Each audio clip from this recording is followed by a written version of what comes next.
Tommy Rhodes, welcome to Signature Required. We're excited to have you. Thanks for having me. Tommy is the founder and executive director of Barefoot Republic. So many of our viewers have no idea what Barefoot Republic is, and I would imagine if they took a guess, they'd probably be really wrong.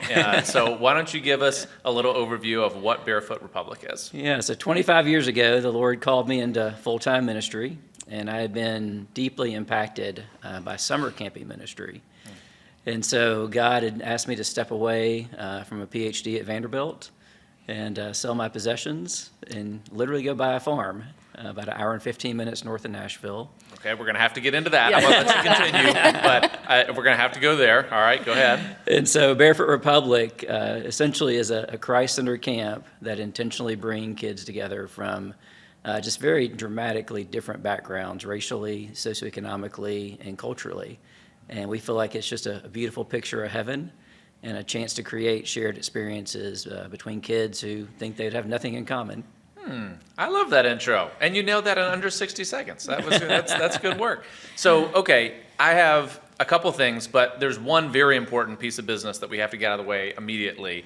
And that is today is your birthday. So Annalee and I have done thousands of these interviews, webinars, in person, and I don't think I have ever interviewed somebody on their birthday. So that is either an incredibly happy moment or such a sad moment, but I'm going to go very, very happy. And if I sing you happy birthday, it's going to get immediately edited out of this. So we're just going to skip that whole part because nobody needs to see that. I thought it was about to happen. Yeah, so instead, Annalee is going to sing to you. Once you get on this side of 50, you really just try not to celebrate them quite as much. I hear you. I hear you. Well, let's do a couple of the quick stats and figures on Barefoot Republic just so everybody understands the scope and size and location. So maybe just give me the quick run through. Where are you? How many campers? How long have you been around? Just the quick P's and Q's of Barefoot Republic. Yeah, so this is our 25th year, unbelievably. Our first camp was in 2002. And so we tried to partner with some existing camps for a few years, and the Lord kept closing doors there. We will be celebrating our 25,000th camper this summer, which is just absolutely amazing. And so we're anticipating about 3,000 more campers this summer in 2024. Wow. Are you a year-round facility? I mean, I would imagine camp is going to be more centered around the summer. Yeah, I mean, camp is primarily in the summer, but we do offer parent-child weekends and family camp experiences and winter camp experiences in the off-season. And then we have our overnight facility just north of Nashville, which also operates as a retreat center. And so we're hosting thousands of people from churches and schools and corporations, which is a blessing to us because it's kind of passive marketing. But it also helps on the earned income side, so we can help subsidize some of our lower income campers, which is about 60% of our campers. Then it helps us, keep our employees as well, throughout the year. Yeah. So I was a Boy Scout, so the only context that I understand camp in is in comparison to Camp Widgewagon. And as you think about Tennessee in general, many of our listeners may have some correlation to say, okay, I don't know what Barefoot Republic is, but I do know what Camp Widgewagon is. Can you help us understand a little bit of what are the features of your camp? You don't have to bash on them. You're welcome to, if you know, but just help us understand what the grounds are like, what are some of the activities there, just what an experience would be like at Barefoot. No, that's a great question. I mean, when we started 25 years ago, unbelievably, there were 8,500 camps in America. Which, you divide that by 50, and that gives you an idea of how many were in Tennessee. Yeah. And so you had to ask the question, why one more? Do we really need camp number 8,501? And like I said, we tried to find somebody to come under the umbrella of for the first couple of years, and the YMCA was one of the models that we looked at. And one of the things that we really felt called to do was be intentionally diverse. And so we were able to put together a focus group of kids who had the opportunity to go to whatever camp they wanted to, and they were one and done. Yeah. And we're just like, wait a second, Mom and Dad will send you to that camp? We heard that camp was like the best camp in the world. And the feedback we got from this little cohort was that, these kids were more introspective, more creative. They just didn't really fit the vibe of the traditional summer camp. And so part of what Barefoot wanted to do to reflect this diversity that we sought to create in our kids was to have a platform that was equally as diverse. And so we felt like, yes, we wanted to do all the artistic activities, the the action adventure activities, but what about all these introspective, creative types? We felt like being in Nashville, Tennessee, we'd be crazy, to bring in film studios and recording studios and performing arts. And that's just been a home run for us. And one of the things that's really set our programming apart throughout the years. But truly, the intentional focus on diversity is really what makes Barefoot distinct. And so we reserve at least 50% of our spaces for low-income kids.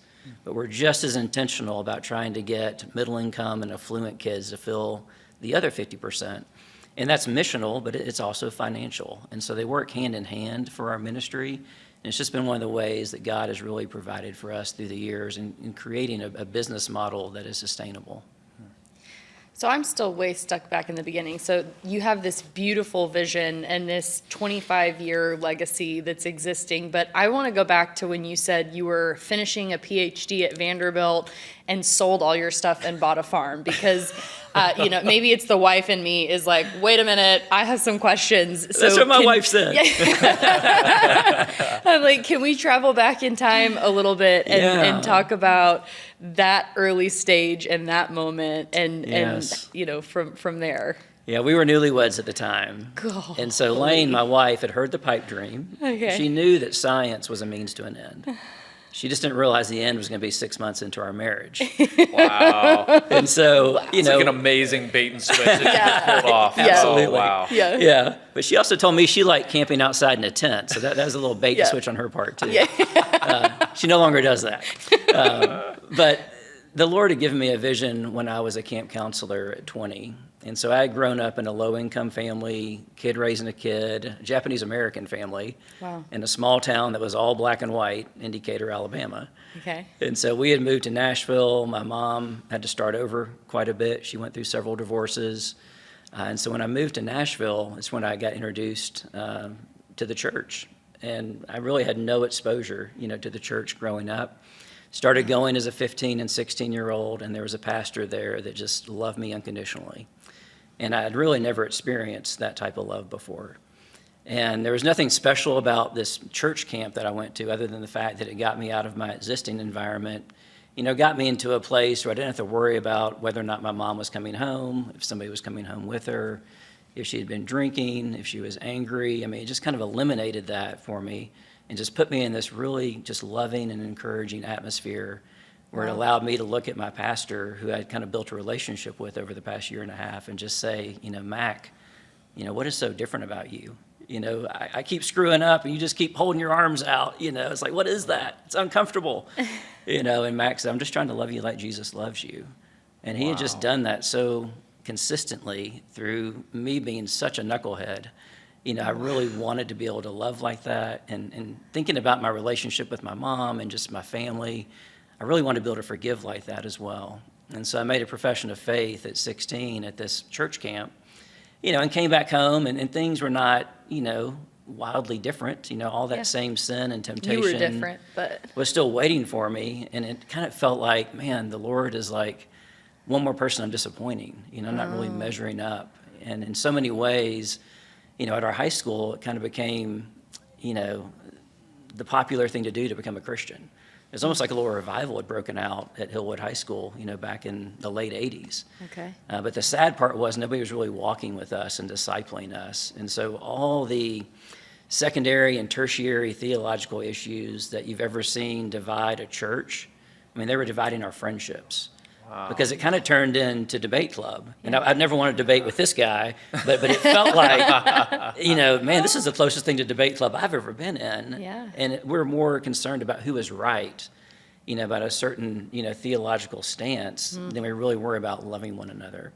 And that really impacted, the vision for Barefoot many years later. And so when I look back on that, it was just so, formative for me. But fast forward, to when I was 20, I got to be a camp counselor. And I kind of reconnected with a friend in Decatur, Alabama. And he had grown up in the same kind of low-income apartment complex with me. But his mom had married somebody from the other side of the tracks. And so he started going to camp for a month. Okay. And I was like, Sean, man, your mom must really hate you. It's like, You're being tortured. yeah, I mean, how many rocks can you possibly move? I mean, 4 weeks of like hard labor, and he would come back, like, tell me all these stories. And so he knew I didn't really have anywhere to go after my sophomore year of college. And he's like, hey, we need a tennis instructor. And so he kind of like brought me in, through the back door, because most of the staff were homegrown. But their tennis guy had to go to summer school in the 11th hour. So here I go, walking into this experience, honestly thinking, man, God, you have a sense of humor. You're going to have me go to this really affluent camp with a bunch of Montgomery Bell Academy kids and teach them how to play tennis. These kids are going to hate me. I'm not going to have anything in common with these kids. Wow. And I get to this camp, and they're like, actually, we got somebody else that can do tennis. We would like you to do basketball and weightlifting. And I'm like, you see me, right? Like, the Asian gene is strong, I'm like 5'6", 110 pounds at the time. This camp goes through high school. I'm just imagining these guys like repping me out on the bench, and I'm just like, yes, sir. I mean, what else am I going to say? But then the kicker was, we also want you to be a counselor and in charge of one of the cabins. And I just immediately looked at the camp director and I was like, did y'all do a background check? I'm like, me and who else? You want me to be responsible for people's lives? And like, oh, don't worry about it. We'll give you a 15-year-old counselor in training named Forrest. He grew up here. You guys are going to be great. And I'm just thinking somebody's going to die. Yeah. And so that summer, literally changed my life, because spiritually I'd hit rock bottom at the time. I'd met my biological father for the first time when I was 18 at my high school graduation, and he was a drug addict, and he had went to Vietnam. He was a medic. Marijuana was just the classic gateway drug for him. And when I turned 18, my mom said, hey, you're a man now. And of course I didn't feel any different than I did the day before, but on my birthday, literally, in 1990, she gave me a piece of paper, and I opened it up, and it had this New York address. And so my mom had kidnapped me from my father and his side of the family, who had legal custody of me when I was an infant. Oh my gosh. And so she had started over in Alabama and left Long Island, where I was born. And so for 17 years, I heard bits and pieces and little stories, but I honestly didn't know anybody with the last name of Rhodes. And so on my 18th birthday, I was going to change my last name to her last name to honor her father, who had passed away 2 years prior, but to also just stop explaining to people why my mom and I had different. It's like, no, I'm not adopted. I'm not a foster child. I mean, just all those narratives were always being asked of me by teachers and friends, and it was just frustrating. And so that piece of paper changes everything, right? And I kind of sit on this phone number thinking, it's 17 years old. There's no way, this number even works. Yeah. And lo and behold, I get the number to dial these digits, and this guy with a really thick Long Island accent picks up the telephone. And I'm just like, Tommy Rhodes, I'm looking for Robert Rhodes. I think I may be his son. And the first thing out of his mouth was, I tried to find you until you were 9. Wow. And it just just hit me right in the heart, because, the story that was playing in my head was, you didn't want me. You never wanted me. Certainly you never tried to find me. Yeah. And so just that first phrase, just changed everything. And so 30 minutes into our phone conversation, we're talking about music and sports and girls and just things I'd never talked to my mom about. My mom and I just had a really tough relationship growing up because we were just so close in age, and I didn't understand, what it was like to raise a kid as a teenager, through your 20s. I can't imagine still, even as a father today, how she did it. She really was like a street fighter. What she did to protect me was unbelievable. But the thing my dad and I talked about that really stuck with me was he was so honest about his drug addiction. Wow. And I had grown up surrounded by addicts. And anytime I asked, you just got shut down. You just weren't allowed to go there. And so I really started modeling their behavior as a 10, 11, 12-year-old, just kind of in the privacy of our house. It wasn't to be cool. It was just to figure out what this meant, and how do you be a man, and how do you be there for your mom, and how do you grow up. It was just so hard struggling with that. And my dad was giving me insights into how my mom was hardwired just by being so transparent and vulnerable about his drug addiction. Wow. And so he had admitted, that my mom had made the right decision. And he also admitted that he had lost a second family, and I had 3 half brothers as well that he was no longer in relationship with due to his drug addiction.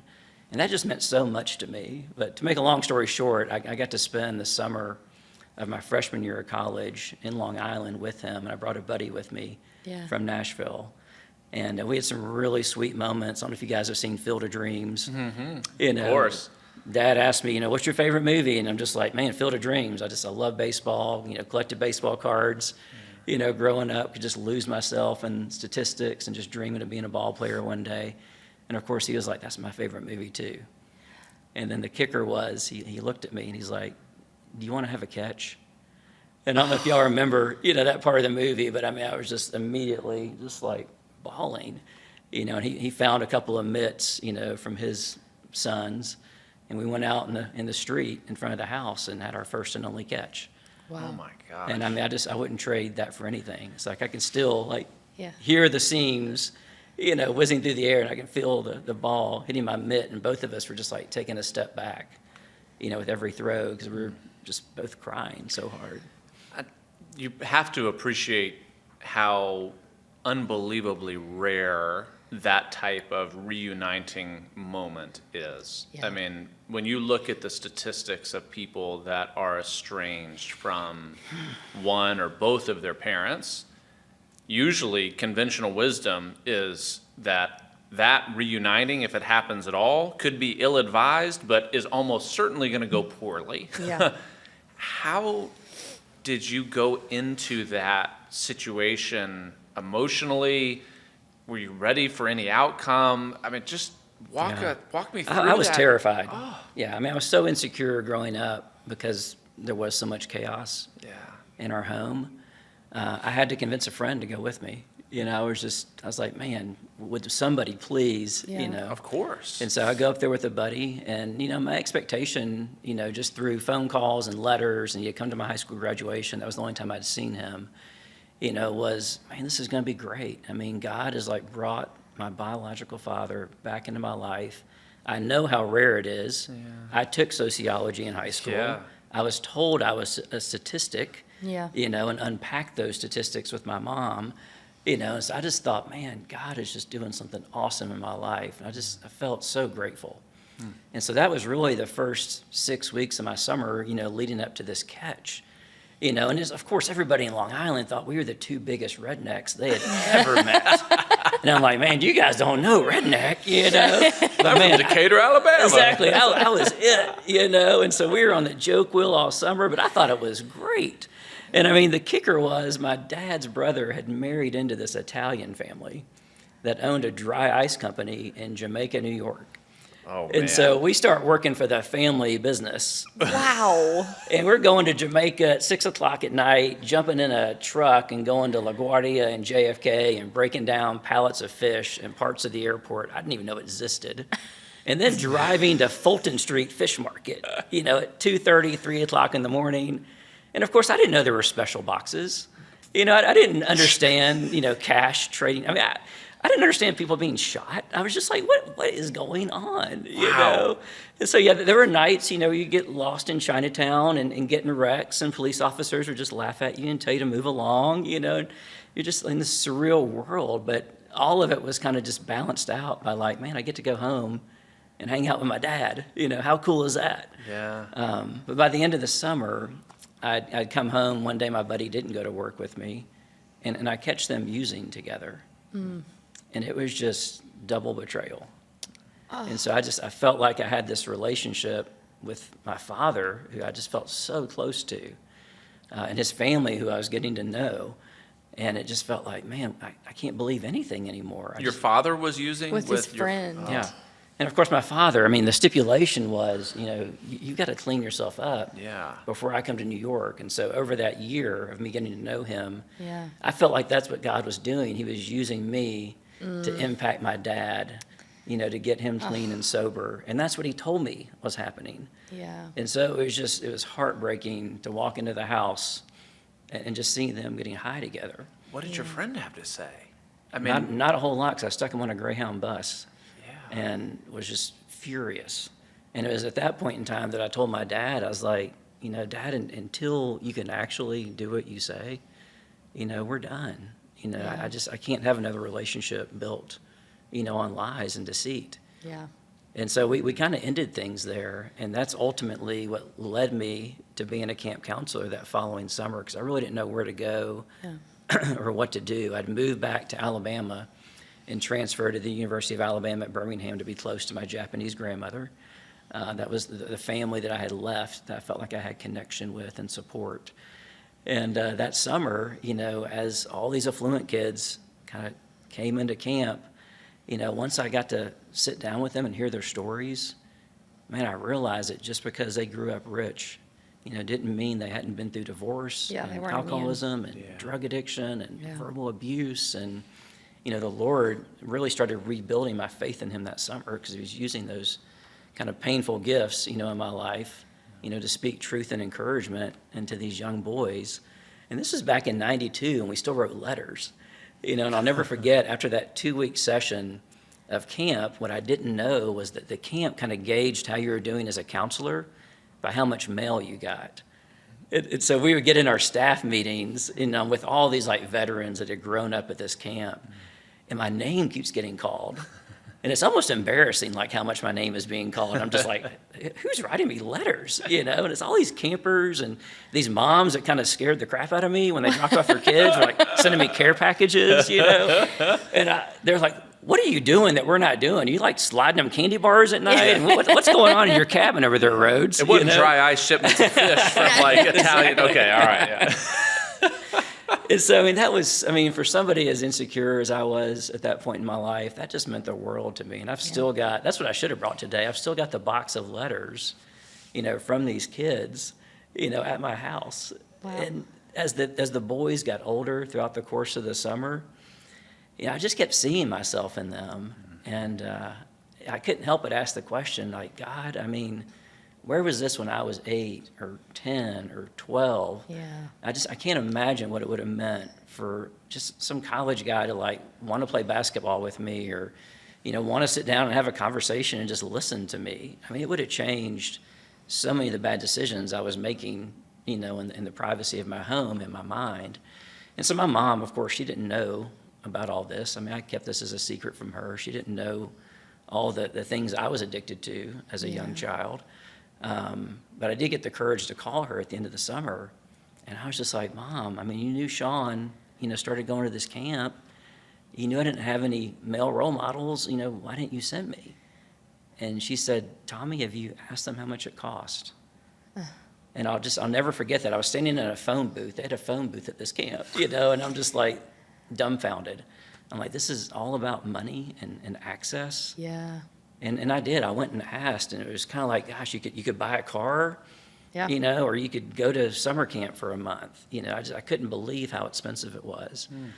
And this was towards the end of the summer, of course, and I used to, jog the same route, around this camp every day, and I was just so angry because I felt like it was just so unfair. And so I go on this run, and I just felt like the Holy Spirit was saying, Tommy, you're right. It is unfair. So why don't you do something about it? And I'm literally jogging past buildings and boats and horses. And I'm just like, all I see are dollar signs. And I'm like, Lord, how would a kid like me who comes from nothing ever like create something like this, for kids like myself? And it was beyond me at the age of 20. And so I kind of compartmentalized it. And that's just how immature I was in my faith, at this point in my life. And I just felt like, okay, God, maybe one day I'll get back to you. So let me go cure cancer, and make a lot of money and maybe retire early at 40 or 50 and then go do this thing you Yeah. asked me to do. And I feel like so many of us do that, Sure. in our faith walk. And fast forward back to this moment, as a newlywed, this was 7 years later, and I'd majored in biology and chemistry and minored in math and physics and got a master's in microbiology and was 3 years into my PhD at Vanderbilt, and if 3 somebody years. would have known me at that point in my life, they'd have been like, man, Tommy is so focused. He is so driven. He can kind of sign his ticket. And it was, don't get me wrong, it was so cool to be on the cutting edge of science at Vanderbilt and just in that environment because it was so diverse. I love that first and foremost. There's MD, PhDs, just descending on Vanderbilt from all over the world. Yeah. And you're getting to work with them and get to build relationships with them. And I love that part of it. And then having the success and the publications, and I mean, that was wonderful too. But at the end of the day, I was usually staring out of the 6th floor of Medical Research Building 3 before the Children's Hospital was built, wondering, what am I doing? Yeah. And everybody's telling me I'm on the fast track, and I just feel this emptiness, on the inside. And again, I mean, I was just a spiritual infant, and I just feel like it goes back to obedience. And fortunately, there was somebody in my life that loved the Lord and loved me enough at that point that had that conversation with me, and they really challenged me, and they were just like, so Tommy, you like light up when you're talking about this thing you're going to do one day, and then I see the pain and the emptiness that you're feeling coming here every day. Let's talk about that. And at the end of the day, it was all about obedience. And I didn't know anything about business. I didn't know anything about for-profit or nonprofit.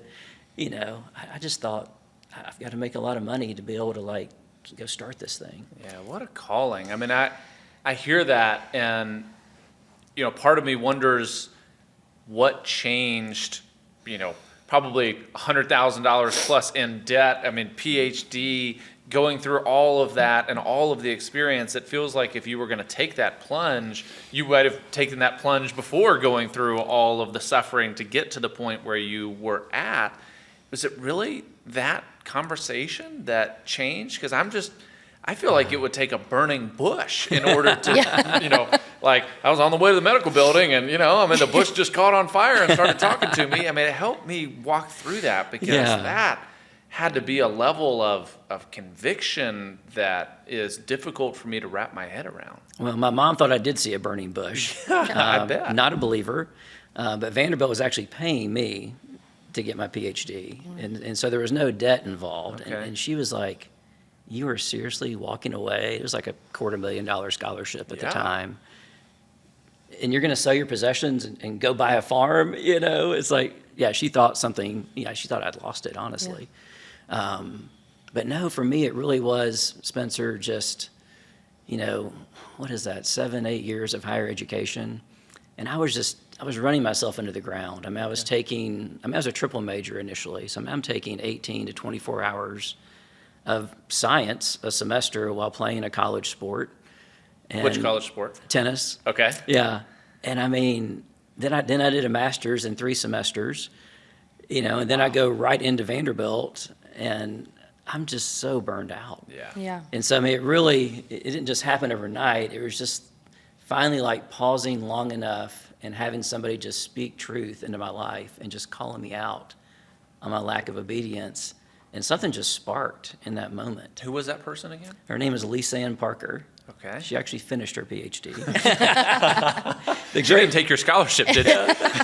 Well, the great thing that she said that I remember, and I doubt she even remembers this, but she was like, Tommy, did you pray about becoming a scientist at Vanderbilt? Because I did. And I'm just like, no, when they offer you a scholarship, you just kind of say yes, right? And she's like, no. I spent a lot of time in prayer before signing on the dotted line. It sounds like you just kind of jumped at it. And I was like, yeah, that's exactly what I did. Mom told me I was nuts to even consider any other options. It's like if Vanderbilt gives you a full scholarship for a PhD, you just go. You go. Yeah, you take it. So, that's really where my head was. And so, I had been kind of, struggling with this feeling of burnout and just unfulfillment, for a number of years, quite frankly. And it just really kind of reared its ugly head, at Vandy when I'd gotten through my coursework and really gotten into my dissertation. It just felt like I was grinding, every day. Yeah. And I think getting married, at that point in my life too, and just kind of sharing those dreams and the vision that God gave me, with my wife and, just kind of being brought back into focus, at that time as well.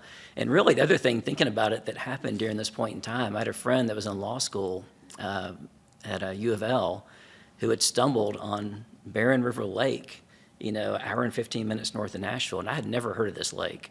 And I had priced Tim's Ford and Center Hill back in the day, just thinking if you're going to build a camp, it's got to be on a body of water. Yeah. And so I kind of had an idea of how much money I needed to save to start a summer camp. I didn't know you could build your own lake. Nobody told me that. It would have been much more affordable. Yeah. But when he told me about Barren River Lake, he was like, hey, maybe we can buy some lots together. And I'm like, what am I going to do with a lake lot? But when I was at Vandy, he talked me into going in with him and buying 2 lake lots up there, $25,000 for both lots. They were an acre apiece. They both already had a boat slip right on the heart of the lake. I'm thinking that the lake is polluted, because I'm like, this doesn't sound right. But I go up there, and it's so close to Nashville. I'm like, man, this is amazing. I don't have $12,500, but good luck. And he's like, oh, you own a car, right? And I was like, well, yeah. He's like, see if you can get a loan against your car. So, I know Dave Ramsey would hate that, but First American Bank thought it was a great idea to give a graduate student a $12,500 loan against their car. And so I was in. Wow. What car did you drive? Oh, I think it was an old Jeep Cherokee at the time. Yeah, it was my graduation present, from undergrad. Wait, was this property bought before or after you got married? Before I got married. Okay, all right. Yeah. I'm still in her headspace of just the hits keep on coming of how stressful this season's. Okay, well, so you have the my land. wife and I, we'd go up to these lots because we couldn't afford to build anything. Right. And we would just pitch a tent. This is when I thought she loved camping. This is the bait and switch. Oh, yeah. Yeah. I mean, she's like, this is great, honey, And we would just go swimming off the boat slips. And that was really, when I'm kind of like going through all these struggles at Vandy, when God said, hey, this is the place. This is where it is. And I was like, okay, God, I get it. This is close to Nashville, the community I want to impact. It's much more affordable than Center Hill and Tim's Ford. Let me get back to you on the time, But after Elaine and I going up there and camping out a few times, it just felt like God was saying, this is also the time. And so that was all that was kind of happening in the background, of our courtship and marriage and everything that was going on in Vanderbilt. Tommy, I feel like it's necessary in the telling of your story is that I want to spend some time talking about the formation of Barefoot Republic as it relates to your story of having gone through intense brokenness. It really puts into focus what Barefoot Republic is trying to accomplish. But before getting to that point, one question that I think everybody would have, I would have, is about hearing from the Lord. That kind of several points throughout the narrative say, I heard from the Lord, I felt compelled in this way. And that's a foreign concept for a lot of people of just, are you like waking up and audibly hearing from the Lord? I mean, can you walk us through what you mean by feeling that you're hearing from the Lord on something? Because I just don't, that's hard to wrap my head around. Yeah. No, I love that question, Spencer. Yeah. And our campers ask that question a lot. And it's a hard one to answer, but I'm a firm believer that God speaks through his people. And so for me, when I look back on my life, and, I don't believe in coincidence. I truly believe in providence. And I feel like God just like puts a Lisa Ann Parker right there in your life, a class of, I don't know what it was, 50, 60 people. And she was this platonic friend that I just kind of connected with, found out she was a believer, and she's speaking into my life. And so I can go back, all the way back to when I met Matt Canna. Yeah. And God has just like placed these amazing people in my life that I'm like veering off track, and they're just like, hey, buddy, Yeah. well, what about this? Have you thought about this decision? Have you prayed about this? And so for me in my life, that's where I feel like God has just really spoken to me. And so whenever I say that, it usually is just one of those incredible people that he just kind of like raises up and just plops right in front of me because I'm stubborn. It's like it's got to be a burning bush almost. I can relate to that. Yeah. Yes. I mean, and it's just it was so rare to find anybody. And this is no knock on Vanderbilt, but I just didn't find a lot of people that love Jesus at Vanderbilt. In this MD, PhD environment. I had a lot of conversations across the lab bench with people that didn't know Jesus, and they were wonderful conversations. But to find this one person, who completely course corrected me is incredible. And to think that she's a monthly donor, even to this day, is amazing. Wow. To think here we are 25 years later, and she's still just like sowing seed, from many states away. And so that's what I mean when I say God, really spoke to me. It's usually, there's other ways, certainly in spending quiet time and reflecting on his word, that I feel God's presence and his spirit. going on runs, Yeah. exercising. There's been other times where I feel like, man, the Holy Spirit is really kind of confirming, what maybe somebody else has already shared or what I was already journaling about or praying about. But for me, the obvious one is when you just have this conversation, you meet somebody. I mean, you're much like that even in my own life, meeting you. It's just been another God story, over the past 2 years through C12. And it's just like, man, this guy is amazing. I can't even believe he's talking to me. He went to Montgomery Bell Academy. I've never had a friend from MBA, I like how you say that you believe in coincidence, not coincidence. Let me say it this way. I like how you say that you believe in providence, not coincidence. I think that's a compelling lens into how each of us can look in our own lives and try to find that still small whisper or that evidence of the Lord's hand moving in ways that's like, I don't understand everything that's happening here, but I can see that there's something here different. And it just seems like the boldness that you had, if maybe it's boldness, maybe it's recklessness, maybe it's just sheer, I don't have any willpower to go forward in this direction any further. Whatever you call it, you went all in on it. And what an amazing testimony. I can't even wrap my head around all of the story that you just gave us. So I want to get into Barefoot Republic, but Annalee, I know you probably got to give us a round out question before we go into Barefoot Republic. Yeah, I mean, it is so many thoughts, but I think, as you think about going through all that, and we've talked about this before, and obviously you have, the heart and the spirit of an entrepreneur too, to go build this.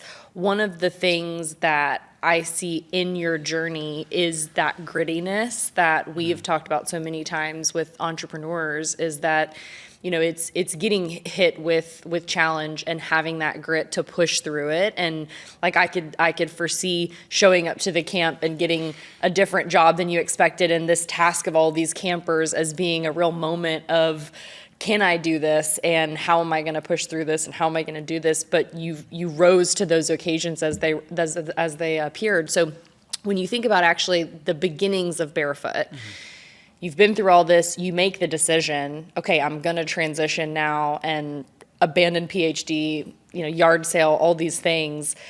There had to be a lot of uncertainty, but kind of a moment of grit. What was that first step that you took when you were like, I'm going to commit to making this move? What was step one? Wow. Step one, I mean, my mom was, again, shocked that I'd even consider this. And she said, if you're going to start a business, son, you're going to need some seed money. Okay. And so I was like, how much seed money are we talking about, Mom? And she's like, well, have you put together a business plan?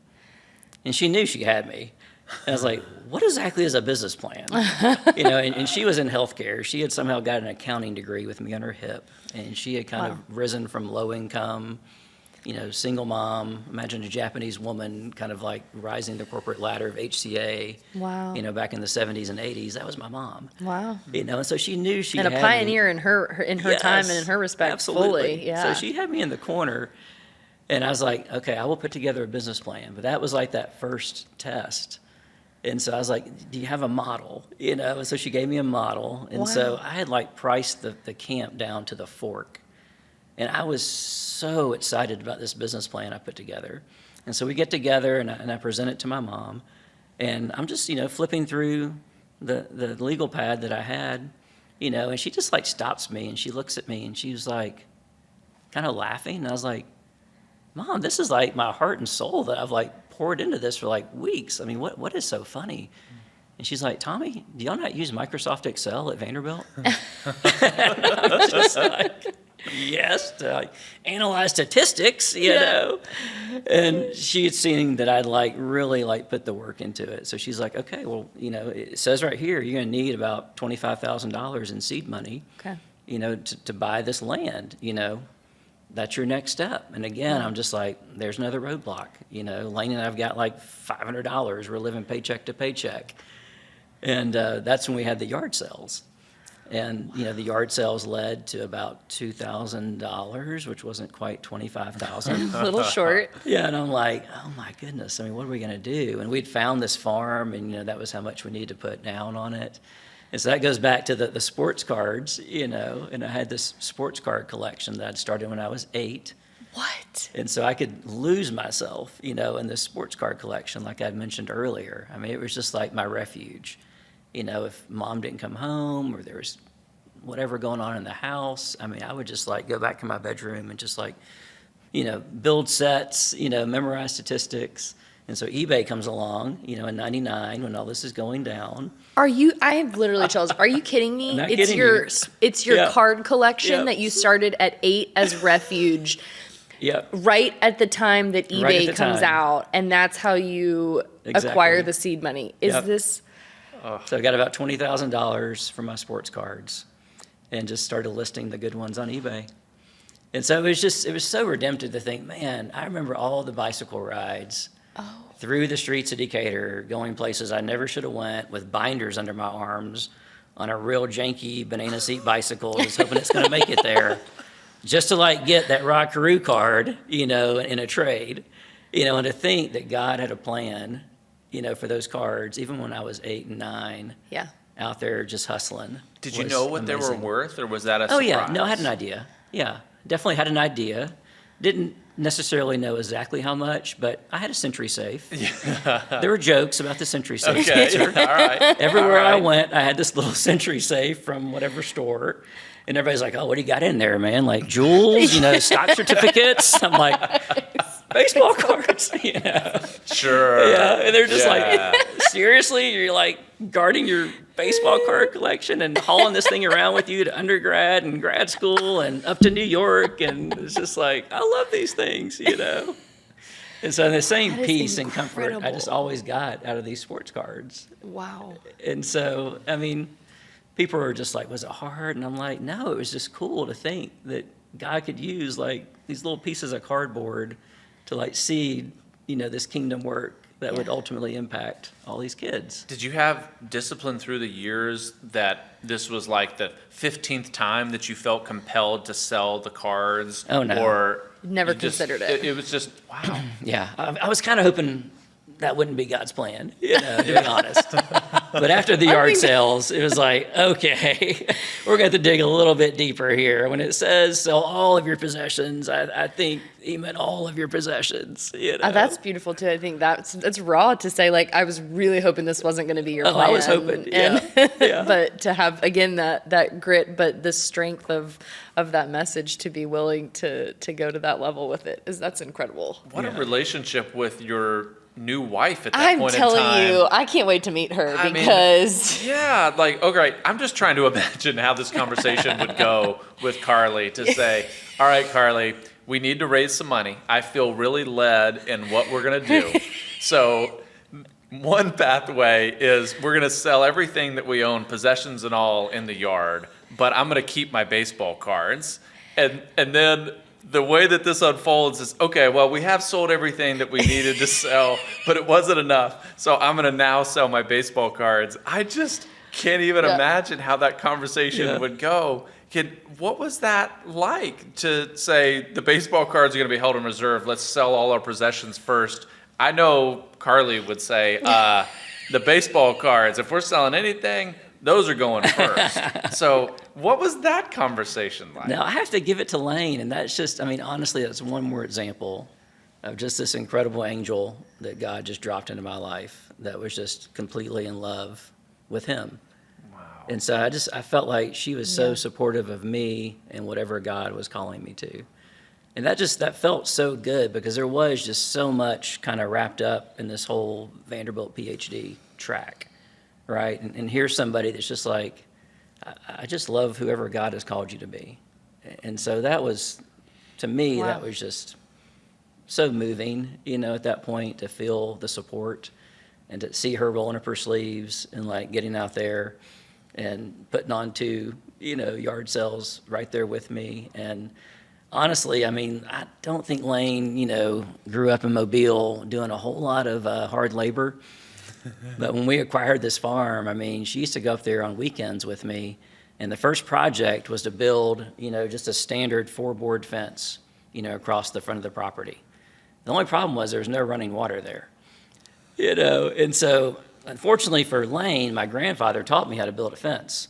And so you're supposed to dig the holes 36 inches, and you're supposed to pour 24 inches of concrete, and so we're like trying to like take this 5-gallon jug down to the cattle pond, to like scoop up the water, get back to the front of the farm so we can hand mix the concrete, to build just hundreds of feet of fence. And Lane was just out there getting it, Nobody told me you could just pour the concrete in the hole and wait for it to rain. I'm just like, thanks, Papa. You could have let me know that. Yeah, I mean, it was just crazy. But I mean, that was my wife, and it just felt incredible, as you kind of intimated, to have her behind you 110%. Wow. I feel like there has to be a movie about this, Tommy. I mean, that's an unbelievable story. Yeah. I want to make sure that we get to spend some time about Barefoot. So let's spend a little bit of time there. And just one overarching theme that you've talked about from the start of Barefoot is its emphasis on diversity and serving those that clearly you've got a price sensitivity in what you do as well. So talk to me about the mission of diversity and the mission of accessibility and affordability, and then I'll have some more questions after that. Yeah, I mean, well, as I shared, obviously I grew up in a setting where I couldn't afford camp. And so first and foremost was just prioritizing those low-income kids like myself. I mean, almost 35% of our kids don't have fathers, and so every time we can get a camper to come who grew up like me, it is such a blessing to be able to say yes to those families. But as I shared, as I got into the Word of God as a very young believer, at 16, 17 years old, what I noticed about Jesus that was so attractive was that he was all about tearing down walls and bringing people together. And I couldn't necessarily articulate it, but I tried so hard, in my youth group and with my pastor. I remember we used to go visit families every Tuesday at our church, and I went to kind of a low to middle income, all white church, out in Bellevue. And we'd only visit families that looked like us. And I remember asking Mac one day, just as humbly as I could, I was just like, Mac, how come we're only visiting families, that look like us? And of course, I'm not like some spiritual giant. Selfishly, I'm just thinking about my family and like, I wish somebody would have came and visited our family, Mm-hmm. And I remember Mac said, Tommy, if a black couple were to walk in the front door of our church, we would love them just like we've loved you. And I didn't say this, but I was thinking it. I was like, well, why would they walk in the front door of our church? Mm-hmm. Oh, wow. Nobody here really looks like them. Yeah. And we're not going to visit them, and I just kind of longed, for that opportunity, to really be a response to what Jesus prayed for in John 17, that we would be one.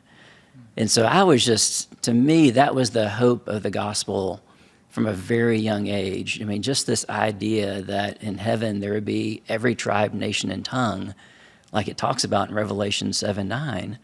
And of course, Jesus prayed that it would be, on earth as it is in heaven. And it's just like, man, if this can work anywhere, if rich and poor, if MBA and Hillwood, could have a shared experience, if black, white, Hispanic, and refugee, if artists and athletes, saved and unsaved, if we could all come together on this side of heaven, it feels like summer camp does the best job of leveling the playing field.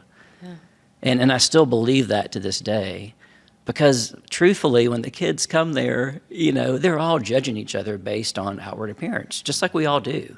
Sure. And we literally have some kids rolling up in $50,000 SUVs and pulling out 3-piece monogram sets of luggage and all this equipment and gear, and then we've got the school bus coming in, and we've got kids that have only been in our city, for a few months that are lucky to have a trash bag full of clothing.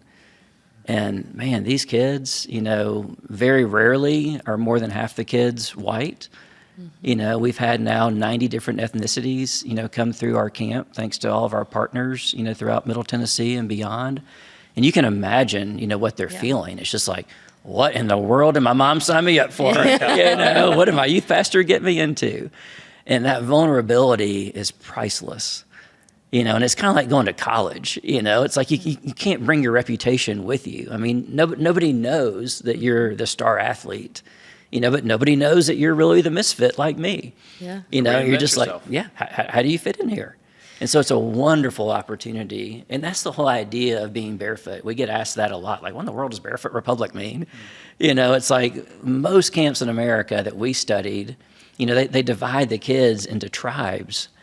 And we had a Native American family that were good friends when we started this camp. And we're just like, this is not going to work. We can't have a bunch of random tribes and then assign their kids to the wrong tribe. That's not a good welcome to this diversity experiment, you know? And so we love the idea of republic. It's just like you come in and you form this new identity with your peers that look different from you, but you kind of rally around this new identity throughout the course of the week. I mean, you're in the same cabin together, you're competing together, you know, you're doing team building exercises together, you're worshiping and eating together, you know, and it's just like those peer relationships, I mean, they take off in the cabins.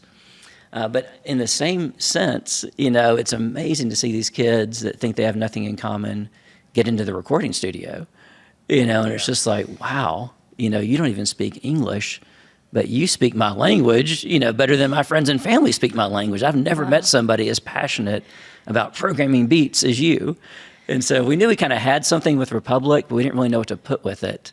But we love this idea, this spiritual posture of like coming into this really uncomfortable experience barefoot.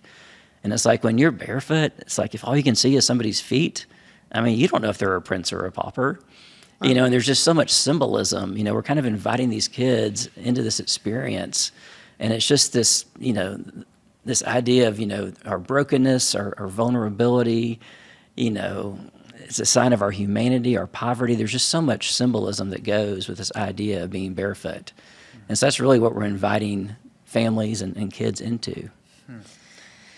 So incredible. I want to talk about intentionally when you guys built this model, because, you know, well, one, so Mama, this is number 5. So, right. Congratulations. So, thank you. So I know when it comes to kids, one of the beautiful things about kids, like we we're talking about, is they're unfiltered.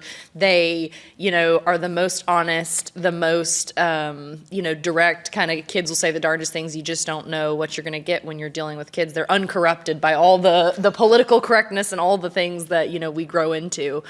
So when you take all of these kids and you put them in this environment, I have two main questions. You know, piece number 1 is kind of how did you craft the model for what was going to create this conducive, inclusive, you know, family feel? And then 2, what intentional things are you guys doing right out of the gate to take these kids that get off a bus with monogrammed luggage versus a trash bag and not, you know, see some of the things that we could see in the real world and go, how do we avoid this? How do we prevent this? Yeah, love those questions. We could not find a camp model. We didn't knock on all 8,500 doors in 99, but we tried really hard. And we really thought with half of those camps being Christ-centered and the way the demographics were exponentially changing in our country, that somebody be really excited, you know, about this opportunity. And it just felt like most camps kind of felt like it was a problem. Wow. And a lot of camps, you know, they look like the church. I mean, it's pretty homogenous. Wow. And so we were like, wow, you know, we spent, like I said, almost 2.5 years trying to find a model. And the cool thing again, you know, Providence, we come back to Franklin, Tennessee, and we learn about Strong Tower Bible Church. And at the time, a young pastor named Chris Williamson was pastoring this church that a PCA congregation had planted, Christ Community, but Strong Tower was not a PCA church. It was an interdenominational church, but Christ Community believed enough in Chris that they wanted to financially support this ministry. And it was just what I imagined as a summer camp. And it was so cool to think, man, God, you just put that right here in my backyard. I'm like traveling all over the place, and here's this church. And so I get to know Pastor Chris, and Pastor Chris is like, Tommy, have you ever heard of New Hope Academy? And I was like, no, sir. He's like, you need to meet their founders. And so Paige and Dan Pitts, another longtime family from Middle Tennessee, had planted a school about 5 years earlier called New Hope in Franklin. And I mean, I got on their website and the mission was like spot on. And so again, it's like you got to hit me with a 2x4 sometimes. But I'm like, I'm going all these places, and right here in Franklin, there's a nucleus of families who are already excited about this. It's not a summer camp, but it's a church and it's a school. Wow. And so we meet with both of these leadership teams, and we're just asking the question, what would your church look like as a summer camp? What would your school look like as a summer camp? And so we gleaned so much, from just the 4 or 5 years, of really like tough soil that they had like tilled. Yeah. And so we were the benefactors of that, to this day, because they're both still going strong as well in our community. And so that was the first step. And honestly, we had a very young board, when we started. I mean, the board's kind of always reflected my age. And so, 25 years ago, we were a bunch of like 20-somethings who didn't have 2 pennies to rub together. Yeah. But man, we were passionate, yeah. And we like the one like 40-year-old guy, who we all thought was like Abraham, And so Abraham comes to me one day and he's like, son, I love you, but you got tunnel vision. And I'm like, that's a good thing, right? And he's like, no. And I was like, what do you mean, John? And John's like, you're going up to this piece of land every chance you get trying to build this camp in your own strength, taking your wife and whoever will go with you to go mix concrete from the cattle pond. Instead of us focusing on trying to like build this camp on this land, which is a blessing, let's go over here for a season and let's start focusing on kids. So part 2 of your question, I mean, that's when we got serious, was like 2002. Okay. We got 135 of the most diverse group of kids Nashville had ever seen, at the same place at the same time. And talk about moments. I mean, that first day of camp, I thought, I am so stubborn. I had all these people tell me this was a bad idea. I had like Mr. Teenage America tell me this is going to fail. We've tried it. But I'm just so stubborn, and I didn't listen because everything was going wrong like the first 6 hours of the first day of camp. I mean, these kids wanted nothing to do with one another. Yeah. The racial slurs were flying. Yeah. We had like created our republics, and we let you have a buddy, but after that, we asked you to trust us. None of these kids were going to their assigned republics. Yeah. The counselors were all volunteers. Yeah. All of them wanted to go home. I was behind the cafeteria, bawling my eyes out. Yeah. And I remember coming out from behind the cafeteria and this little pity party I was having for myself. And the head female counselor comes running up to me, Andrea. And Andrea's like, Tommy, you won't believe what's happening in the girls' cabins right now. And I'm like, call the paramedics, call the police. We are shutting this down. We're going to say this was a secretly funded project by Vanderbilt and NIH, and we're all going home. And I mean, she was like, dude, step off the ledge, She's like, no, right now, all the girls have gone back to their assigned republics. And right now, there's a Black, white, and Hispanic girl just giggling and laughing, talking through a translator, on the same bunk. And I was making it super spiritual. I was like, whatever passage of scripture you shared, that needs to be our theme verse. We're course correcting, right? She's like, no, they're just talking about hair. Yeah. And I was like, what? And she's like, yeah, I mean, the black girl has this, crazy weave, and this little white girl's always wondered if her hair could do that. And the Hispanic girl's wondering, do you have to wash that? I mean, Yeah. And they're just like giggling and laughing, talking about hair. Yeah. And so that was Monday. But by the end of the week, I mean, they were talking about what they believed, what they were hoping for, what they were hoping God would forgive them. I mean, it was just like amazing to see like these kids just like, hey, I love your friend that I came with, but I'm going to spend the rest of the week with my new friends. And so that was like that moment of affirmation where we knew we had something. Wow. It was just so cool to see how well these kids got along with one another. But I mean, I will say that, not everything that happens at camp is positive. Sure. And that's what we don't want our parents to miss. And so, I mean, I think I'm a little biased, but I mean, I think 99% of what happens at Barefoot is incredibly positive. But yeah, there's that 1%. And even that first year, some of the kids went home and they had heard some new words. Yeah. Real life. Yeah. That's real. It is. And our case to our parents, again, in truth and love, was like, would you rather your kids encounter what they did when they get to college for the first time? Yeah. Or would you rather them be in like this incredibly Christ-centered environment where people are just loving on them and they're coming back home to you and you're getting the opportunity to kind of unpack that 1%. Yeah. And for me as a parent, I mean, that has been so valuable, for my two kids to unpack the 1%. I mean, I love the 99%, but man, I really lean in to like, well, let's talk about some of the other things that happened at camp. I mean, were there any times where you were sad? Were any times where you felt like you weren't seen or disrespected? And man, those conversations, you just can't put a price tag on because they really don't happen when you're kind of living in this bubble, that so many of us get to live in Middle Tennessee. You bring such a unique lightheartedness to diversity that only you could occupy that space, having been raised Japanese American, then spending time in New Jersey with Italian, Decatur, Alabama. I mean, all of these different things that you've personally experienced does give you a unique lens into diversity. So let me ask a challenging question related to diversity, because when I take a step back from diversity and think about it from a corporate perspective, the world that which I come from, the way that it's labeled there is DEI, diversity, equity, inclusion. And that is often weaponized and jammed down on people that resent it tremendously. And I wonder what healing could be possible, or what you see related to people's impression of diversity, because that phrase, I think, has been co-opted for more harm than good. So can you just speak to what you see as possible related to rebranding diversity and what that means in Tennessee?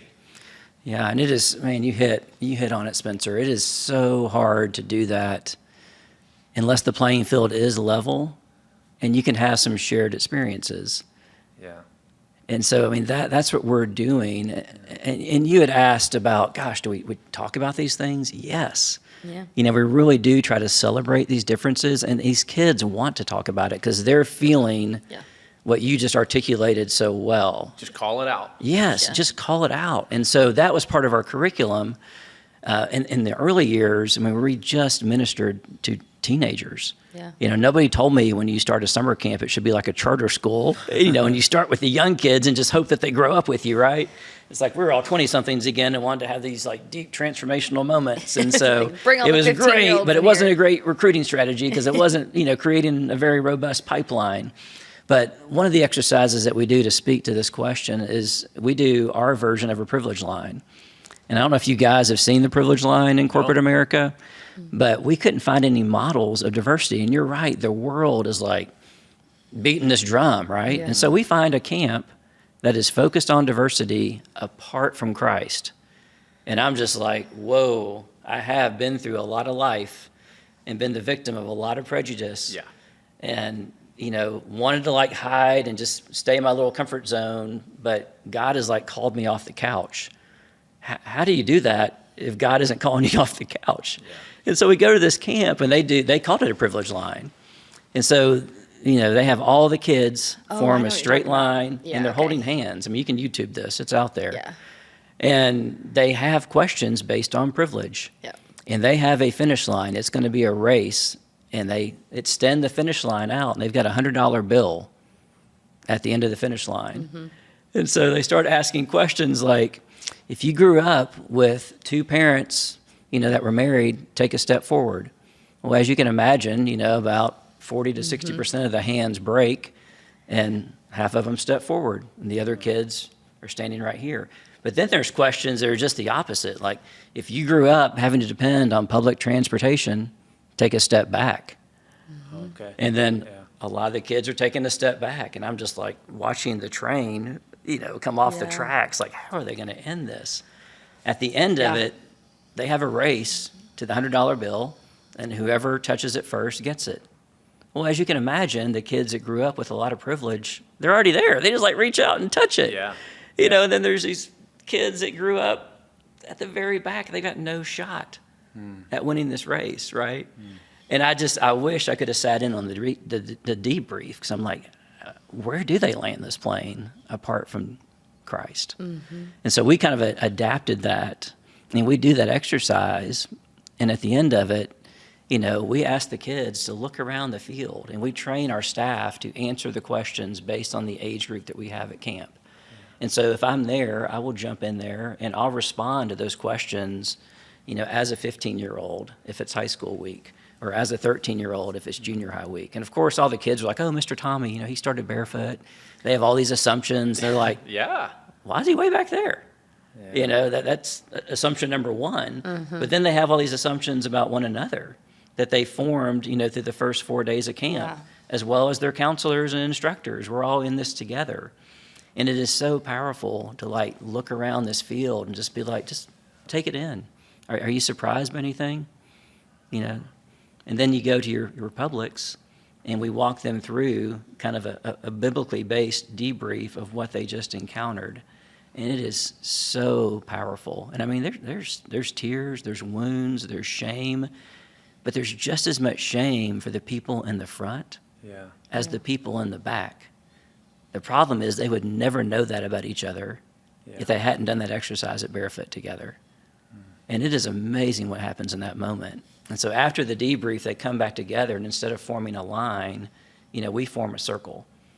And we just talk about what that circle means.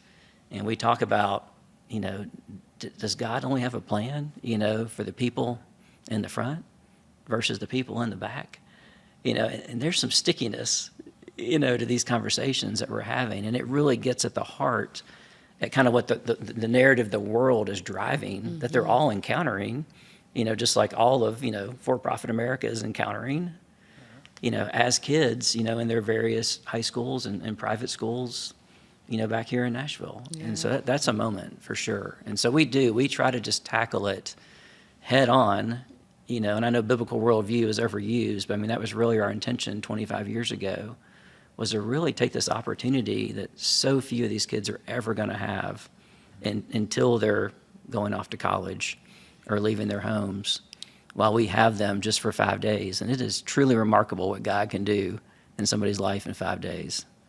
Tommy, do you find that when you're having campers sign up, that you have more difficulty finding affluent campers to attend, the kind of deepest underprivileged campers to attend, somewhere in the middle, or is it pretty balanced that you get a pretty even slice as you're assembling your groups? No, thank you for asking that. I mean, our biggest challenge through the years has definitely been the affluent kids.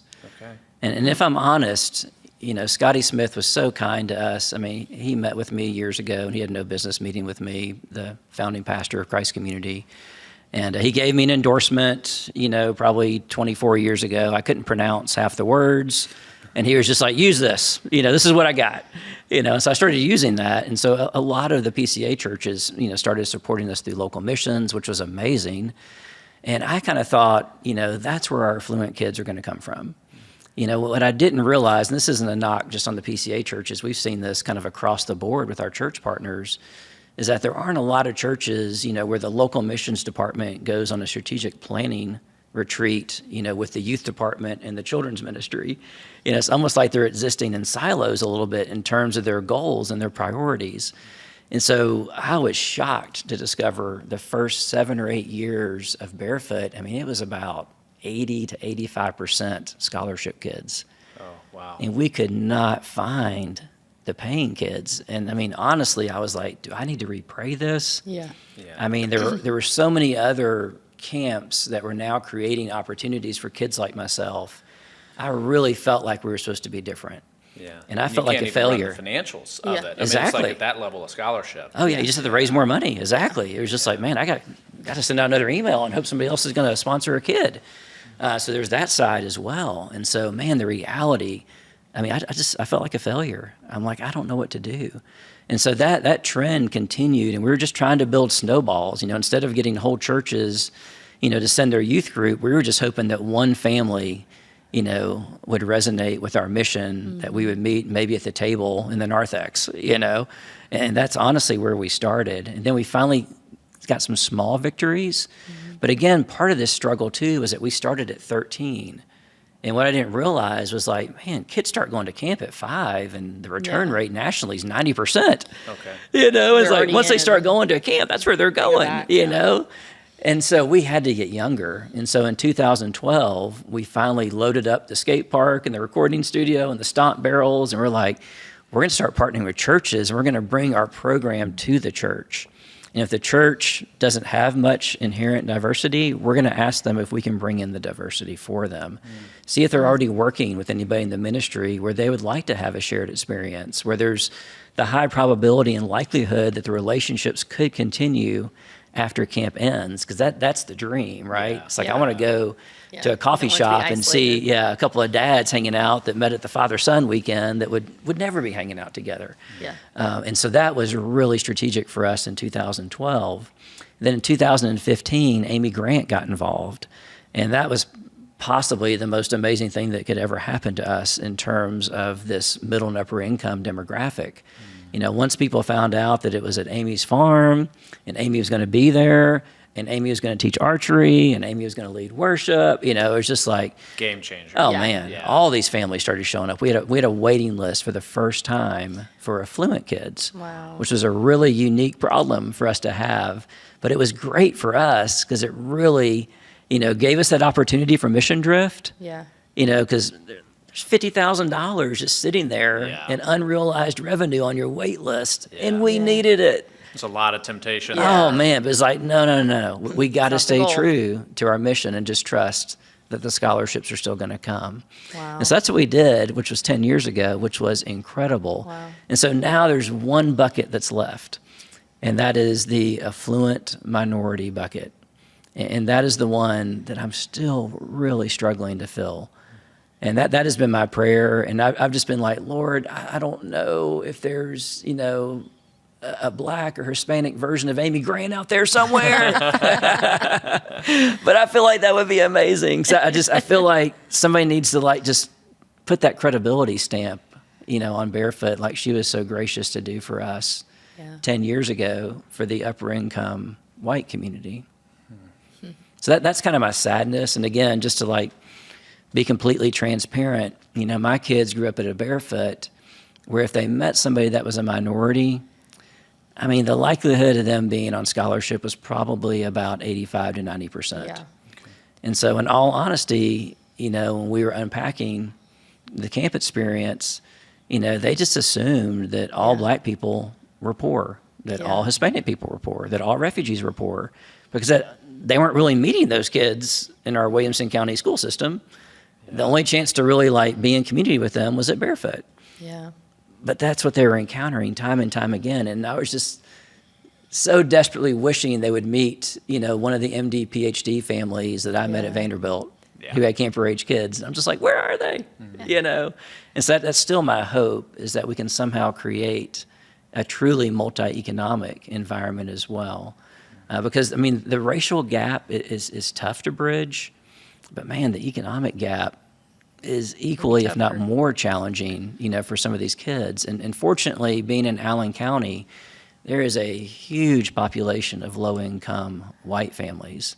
And so that demographic is well represented. And we've got some great partners as well in Middle Tennessee that also represent that demographic. It's that one other demographic that we're kind of missing. I really love in your story was we talk about healing related to diversity, that you gave us good examples of heavy topics. Things that visualize the differences of where someone is at the start of their life, and that's intense. But you also balance it with three girls talking about their hair.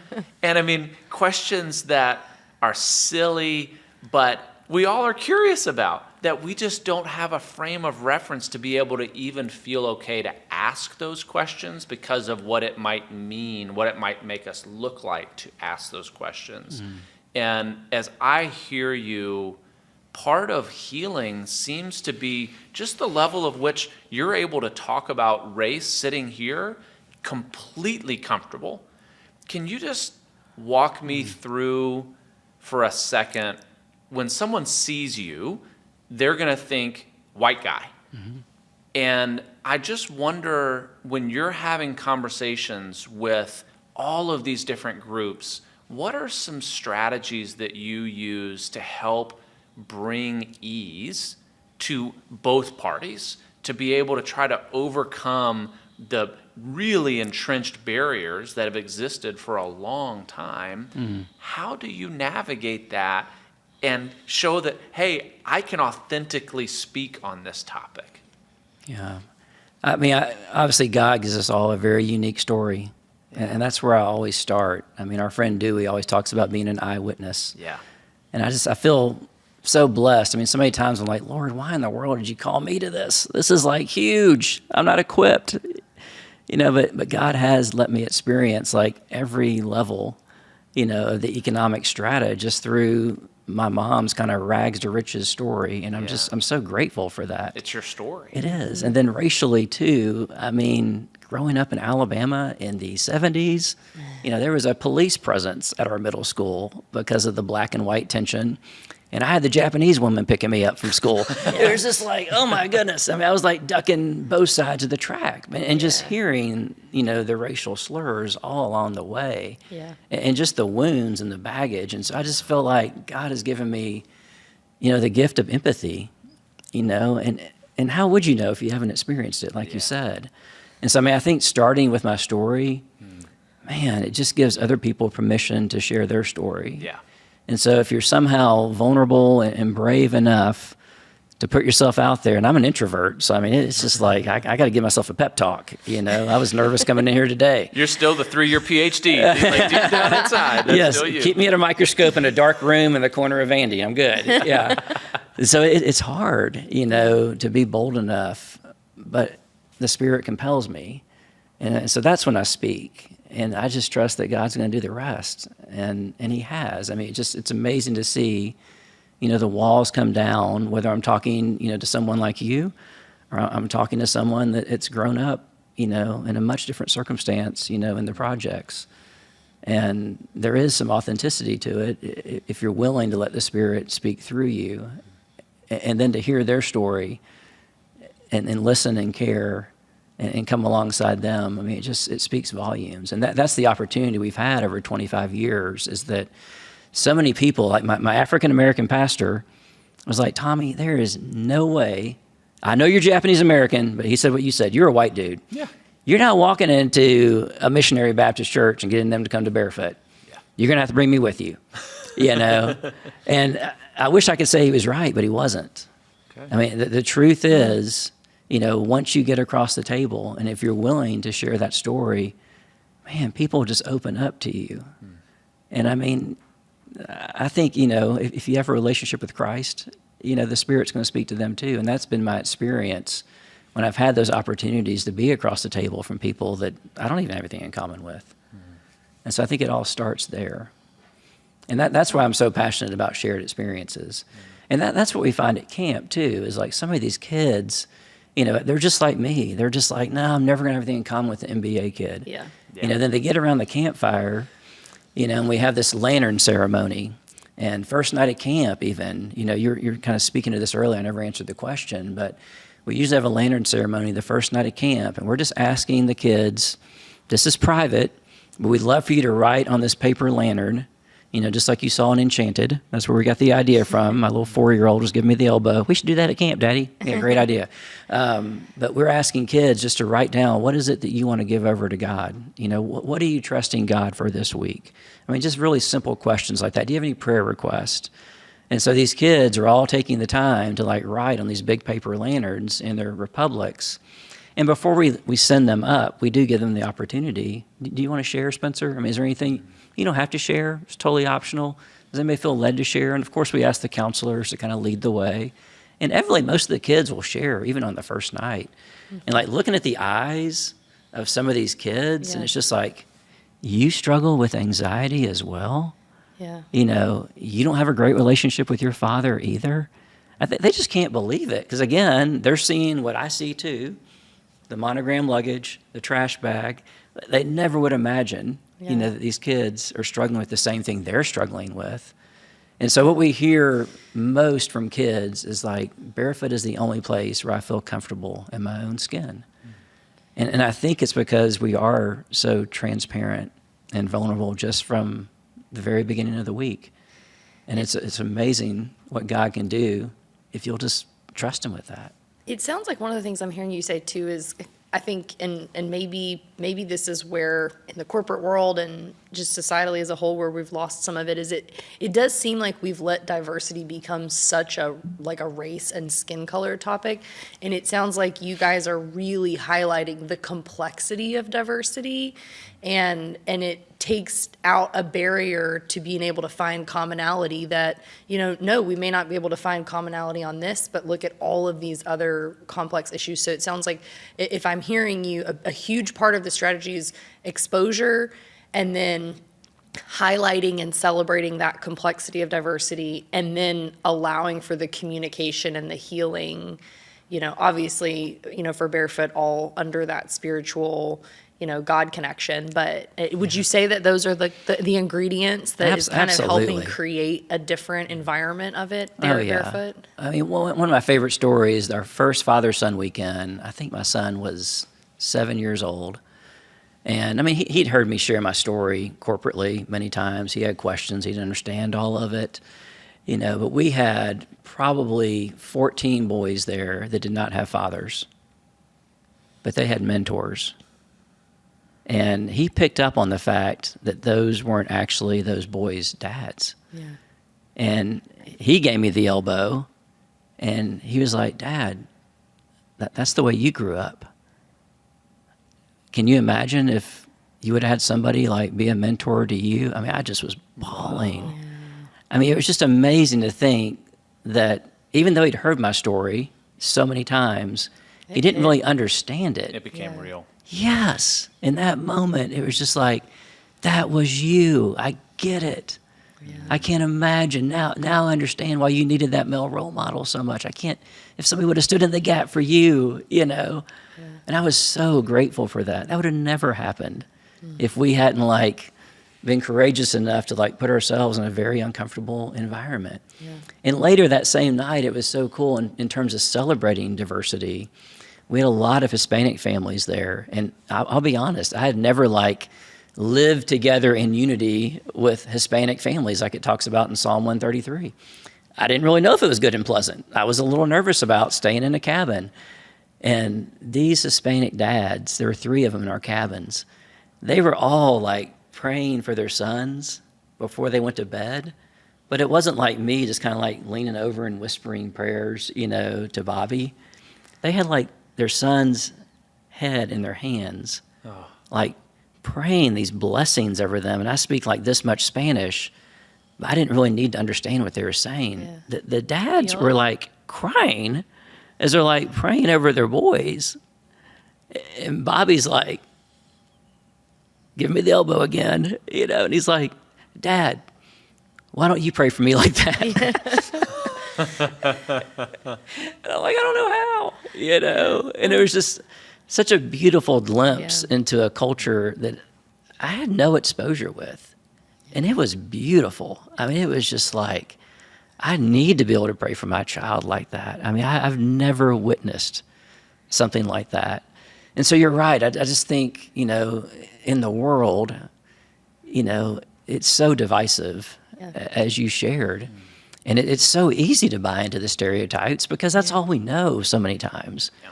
I mean, how many of us really get a chance to like be around the table, you know, like it talks about in the Bible, with every tribe, nation, and tongue on a level playing field? I mean, most of our encounters, you know, if we're being honest, is we're going to serve, we're going to help. Those are not bad things. Please don't, hear me say that. Sure. Those are wonderful opportunities, but they're not really shared experiences. And so that's, again, what Barefoot is all about, is just trying to create those glimpses, to let us really appreciate why God didn't make us all the same. Yeah. He could have. I mean, there's no reason why God couldn't make us all the same. Yeah. He intentionally chose not to do that. I mean, there are some mammals that don't have cones. They can only see the world in black and white.